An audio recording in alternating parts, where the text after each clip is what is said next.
In this lecture, I will cover the focus areas of monitoring and control and establish what the process group is all about. Monitoring and control basically boil down to the following elements: ensuring adherence to the project plan. Most of the work done as part of this process is done with the sole purpose of ensuring that the path laid out by the project management plan is actually followed. The implementation of strict change control procedures. These procedures ensure that if any changes have to be made, they are made with due recognition of the ensuing effects, and they are only made if absolutely necessary. Statusing and reporting on project constraints of scope, time and cost. Here the project manager ensures that the project performs within the acceptable boundaries, and he or she intervenes if necessary to realign the scope, cost and time performance. Tracking and maintaining risks, communications and stakeholder engagement. These tasks are all aimed at ensuring the requirements of the relevant subsidiary project management plans are adhered to. It's all about ensuring appropriate risk monitoring and response, meeting stakeholder communication requirements, and maintaining stakeholder relationships. Controlling resources, quality, and procurements. These activities focus on maintaining control over the project resources, deliverable quality, and procurement contracts. In essence, it's about enforcing adherence to the subsidiary plan stipulation with regards to each of the three aspects. Managing stakeholder expectations. This is all about managing the expectations of the project stakeholders to actively ensure that they remain realistic. This objective is fulfilled by properly executing the first 5 requirements. Put in even simpler terms, monitoring and control is the process in which the project manager acts as a GPS, guiding the project team from start to finish while constantly communicating current progress and rerouting if a wrong turn was taken to ensure the intended destination is reached. Now for the focus of monitoring and control. This process group places a main focus on the following areas: scope, schedule, cost, quality, risks, and procurements. These 6 focus areas are in our experience the most important aspects of controlling a project. Before I go into more detail on these focus areas, I would first want to mention that the other knowledge areas are not to be forgotten. Due care should always be given to ensure communications adhere to stakeholder requirements, that resources are controlled, and their utilization is monitored and the stakeholder engagement is monitored and maintained. The reason why I do not go into too much depth on the aforementioned 3 aspects is that we found that by thoroughly doing the monitoring and control work on the 6 focus areas, almost unknowingly leads to satisfying the monitoring and control requirements of the aforementioned 3 areas. Okay, so now let's delve into the details of the focus areas. The first area of focus in the monitoring and control phase is scope control. And the obvious answer to the question why control scope is of course to prevent a successful project's biggest enemy, the phenomenon of scope creep. It's almost inevitable that there will be scope creep, and depending on the project manager's proficiency in the execution of scope control in the monitoring and control phase, it may or may not be absolutely detrimental to the project. The phenomenon of scope creep I'm referring to here usually starts in the form of several small, seemingly insignificant changes to the scope. These changes are usually brought about by a once-based changes to the requirements. To phrase it in another way, it is nice to have changes that are requested by stakeholders and added to the scope. These changes seem small and are sometimes not thoroughly investigated, especially in terms of their possible impacts. They end up adding to the project time and cost, and before long the project grows out of control. It is important to note that scope creep does not necessarily occur only due to once-based changes. Any form of requirements changes can contribute to scope creep. The goal of scope control is mainly focused on managing these changes and staying as close as possible to the baseline scope. This is done by means of the implementation of change control procedures, which comprises a system for identification and analysis of changes, ensuring that changes are necessary and limiting them where they are not, and managing the implementation of changes. These change control procedures and their implementation form an extremely important part of monitoring and control, and it will be covered in much more detail in one of the upcoming course sections. The second focus area is that of schedule control. The ultimate goal of schedule control is, of course, to keep the project on schedule, or at the very least as close as possible to the baseline schedule.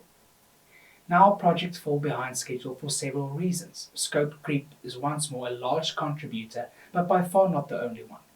There are also those uncontrollable factors or factors that cannot be influenced by the project manager or team.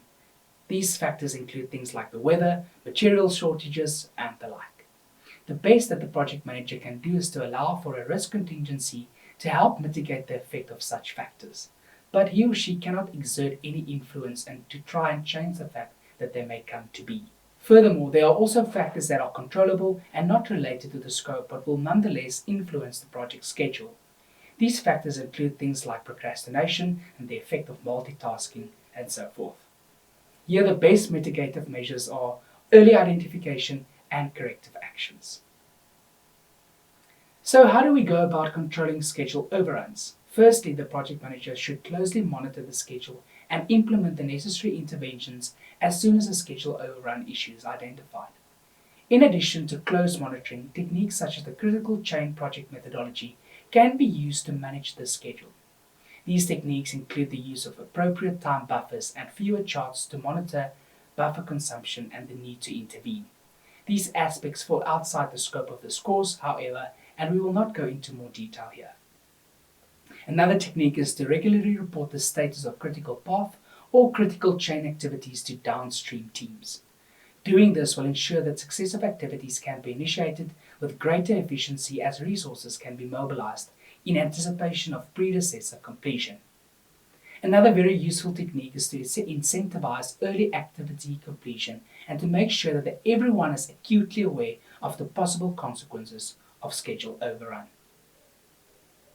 The third monitoring and control focus area is that of cost control. The ultimate goal of cost control, as with schedule control, is to maintain the cost baseline and keep the project as close as possible to the budget. As we all know, scope, schedule and cost are very closely related, and there is no situation in which a change in one of these three aspects does not spill over into the other. With this in mind, the reasons for budget overruns are much the same as the reasons for schedule overruns. Projects usually diverge from the budget due to scope creep, as well as uncontrollable and controllable influencing factors.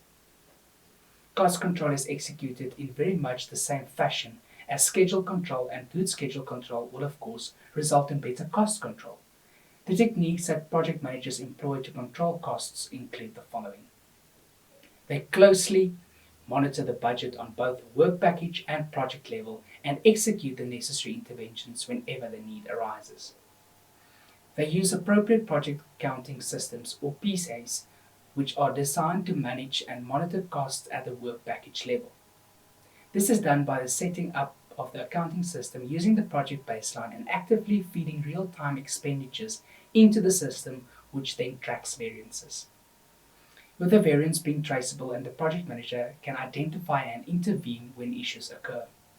Earned value management and forecasting are also particularly useful when it comes to both project cost and schedule monitoring. We will be looking into these techniques in some greater detail later on in the course. Having covered what is considered by many to be the primary project constraints, I thought it would be worthwhile to quickly touch on the primary project constraint triangle, also referred to as the triple constraint. It's always worth remembering that the three sides of this triangle, namely scope, time, and cost, are interrelated, and changes to one always result in a change at least to one of the other, if not both. Therefore, it is wise to always consider trade-offs when changes have to be implemented. As an example, if costs are inflated by a certain event, it may be prudent to remove certain non-critical scope items to offset the effect and maintain the overall project health. This is but a very small example, but the message here is that the project manager should always consider this constraints relationship when evaluating and deciding on changes and remedial measures.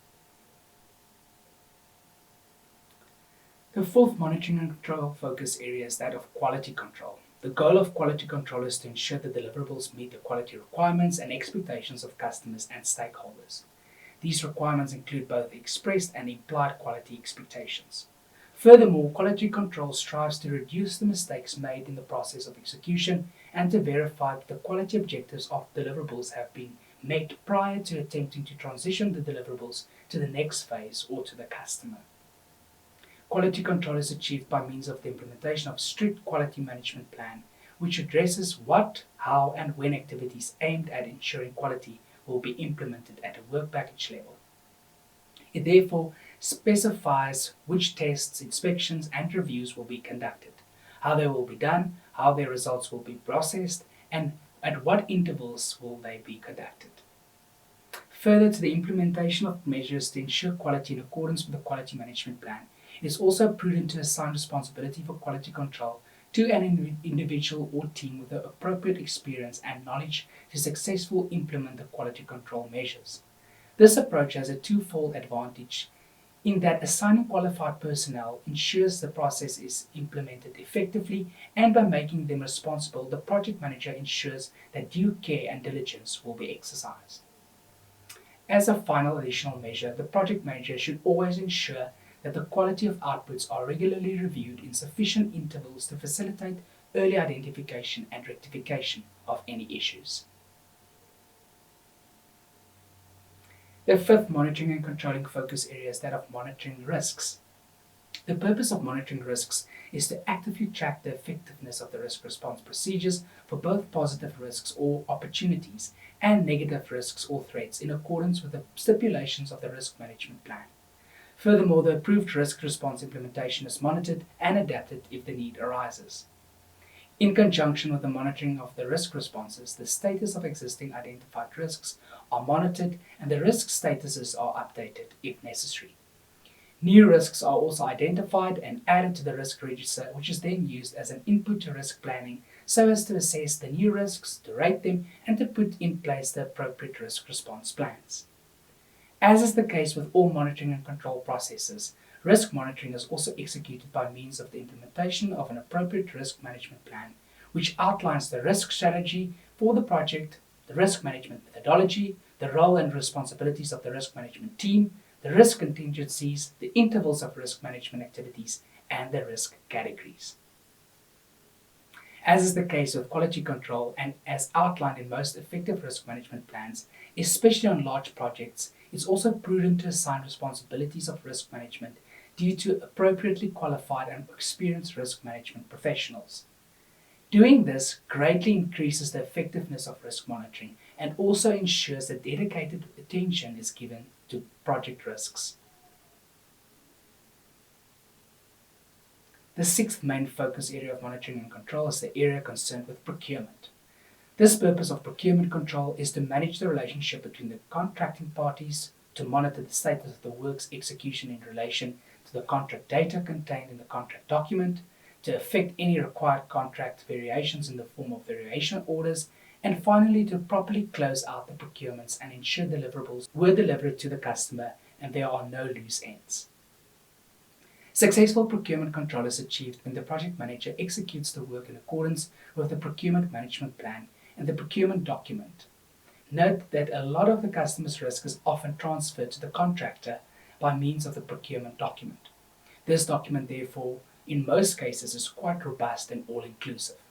Project managers should always ensure they know what is stated in the document that they administered the contract. Project managers should always ensure they know what is stated in the document that they administered the contract accordingly.